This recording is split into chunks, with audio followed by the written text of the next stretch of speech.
Welcome to WOGE'S Folktales, the channel for original and premium African tales and folklores with moral lessons.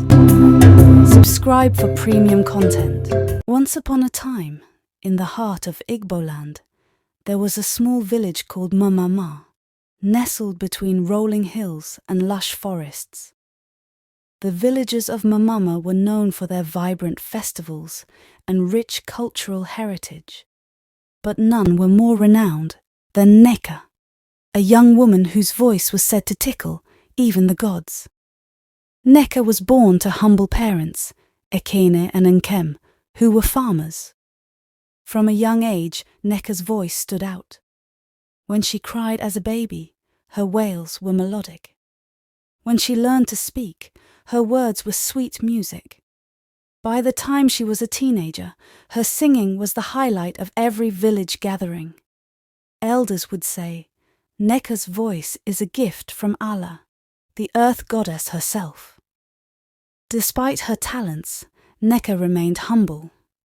She would often sing while helping her parents in the fields, her voice rising and falling with the rhythm of their work. Birds would pause to listen, and even the wind seemed to carry her tunes farther than those of any other. One day, a group of travellers passing through Mamama heard Nneka's voice as she sang by the riverside. They were so enchanted that they decided to delay their journey just to hear her sing more. Among them was a renowned bard named Chinedu, who was well known across Igboland for his storytelling and music. He approached Nneka and asked her to sing for him. Nneka, though shy, agreed. As she sang, Chinedu was overcome with emotion. Her voice was unlike anything he had ever heard. It was pure, resonant, and seemed to touch the very soul. He knew that such a talent should not remain hidden in a small village. "You have a gift, Nneka," Chinedu said. "Your voice is a treasure. You must nurture it and let it reach the ears of many more people." Nneka's parents were hesitant at first when Chinedu suggested that Nneka travel with him to the larger towns and cities to perform. They feared for her safety and the unknown future. However, they also recognized the truth in Chinedu's words. With their blessing, Nneka embarked on a journey that would change her life. As Nneka travelled with Chinedu, she performed at various festivals, markets, and gatherings. Her voice captivated everyone who heard it. Word of the girl with the divine voice spread quickly, and soon she was invited to sing at the palace of the king of Igboland. The day Nneka performed at the palace, the courtiers, nobles, and even the king himself were spellbound. Her voice, rich and melodious, filled the grand hall and seemed to make the very walls vibrate with emotion. When she finished, there was a stunned silence, followed by a thunderous applause. Among the audience was an emissary named Obinna, a man of noble birth and great influence. He had travelled far and wide on behalf of the king, and had seen and heard much. Yet Nneka's voice was something beyond compare.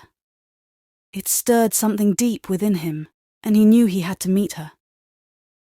After the performance, Obinna approached Nneka. "Your voice," he said, "is a rare jewel. It not only brings joy, but also touches the soul in ways words cannot describe." Nneka, who had grown more confident but remained humble, thanked him. They spoke for a while, and Obinna learned about her journey, her upbringing, and her dreams. He was impressed not just by her talent, but also by her character and humility. As the days passed, Obinna found himself thinking more and more about Nneka. He admired her dedication to her craft and her genuine nature. Eventually, he approached her with a proposal. "Nneka," he said, "I am but a humble servant of the king, yet I have found in you a treasure greater than any I have seen in my travels. Would you do me the honor of becoming my wife?" Nneka was taken aback. She had never imagined that her voice, her gift, would lead to such a proposition. She sought counsel from Chinedu and thought deeply about her decision. In the end, she realized that her voice had not only brought her recognition, but also connected her to someone who truly valued and respected her. Their marriage was celebrated with great joy and wonder. The villagers of Mama were astonished and proud. The king himself blessed the union, and Nneka's voice became a symbol of the power of nurturing one's inner talents. She continued to sing, now with Obina by her side, and her performances were even more enchanting, for they were filled with the love and happiness she had found. Nneka's story spread far and wide, inspiring many to pursue their passions and nurture their talents. She became a beloved figure, not just for her voice, but for her story of humility, dedication, and the fulfillment of potential. She reminded everyone that true talent, when nurtured and shared, can lead to unexpected and wondrous paths. After their marriage, Nneka and Obina embarked on a journey that took them far beyond the borders of Igboland. Together, they traveled through different regions, visiting various kingdoms and communities, each stop enriching their lives and spreading Nneka's fame. Their first destination was the neighboring kingdom of Nsukka, known for its grand festivals and vibrant market days. The king of Nsukka had heard of Nneka's extraordinary talent and invited her to perform at the annual Yam Festival, one of the most significant events in the region. When Nneka stood before the assembled crowd and began to sing, her voice carried through the air like a gentle breeze, touching the hearts of everyone present. The festival, usually filled with boisterous activities, fell silent as people stopped to listen. By the end of her performance, Nneka was surrounded by admirers, and the king himself expressed his gratitude and admiration, presenting her with gifts of gold and fine cloth. Encouraged by their success, Nneka and Obina continued their journey.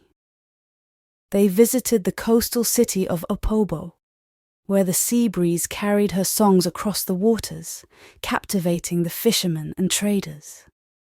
In the great city of Onitsha, Nneka performed at the bustling Nkwo market, her voice rising above the din of commerce and bringing a moment of peace and unity to the diverse crowd. Everywhere they went, people spoke of the lady with the voice that could soothe souls and stir hearts. As they travelled, Nneka's fame grew, but so did her understanding of the world. She encountered various musical traditions and incorporated elements from different cultures into her performances, enriching her repertoire and broadening her artistic horizons. Obina, always by her side, supported her endeavours and managed the logistics of their travels, ensuring that Nneka could focus on her art. Her tale got to the north. In the savannas of the north, the emir of Kano invited Nneka to perform at his palace. The emir's court, accustomed to the traditional sounds of drums and flutes, was mesmerized by the purity and power of her voice. Her songs transcended language barriers, weaving connections between different cultures and traditions. The emir, deeply moved, declared Nneka an honorary ambassador of peace and unity, recognizing her ability to bridge divides through music. Their journey was not without challenges. They faced difficult terrains, harsh weather, and occasional hostility from those who were suspicious of outsiders. However, Nneka's voice had a way of softening hearts and turning potential adversaries into allies. In a remote village in the thick forests of Kankari, where initial suspicion gave way to acceptance, Nneka's songs forged friendships that lasted a lifetime. Nneka's fame eventually reached the ears of the Oba of Benin, a powerful and influential monarch. The Oba invited Nneka and Obinna to his grand palace, where she was to perform during the annual Igwe festival, a ceremony of immense cultural significance. Nneka prepared diligently for this performance, understanding the honor and responsibility it entailed. The day of the festival, the palace was adorned with intricate carvings and vibrant colors. Nobles, dignitaries, and commoners alike gathered to witness the event. Nneka took the stage, and as she began to sing, the air seemed to shimmer with magic. Her voice was like a river, flowing effortlessly and carrying emotions that words could not capture. The Oba, known for his stoic demeanor, was visibly moved. Tears of joy filled the eyes of many in the audience as Nneka's voice wove a tapestry of beauty and harmony. After the performance, the Oba invited Nneka and Obinna to a private audience. He praised Nneka's extraordinary talent and offered them a place of honor in his court. Though flattered, Nneka and Obinna graciously declined, explaining that their mission was to continue spreading the message of unity and peace through her music. The Oba, understanding their purpose, blessed them and gifted Nneka with a beautifully crafted lyre, symbolizing her role as a unifier through music. Years passed, and Nneka and Obinna's journey continued. They visited distant lands, crossed vast deserts, and sailed mighty rivers.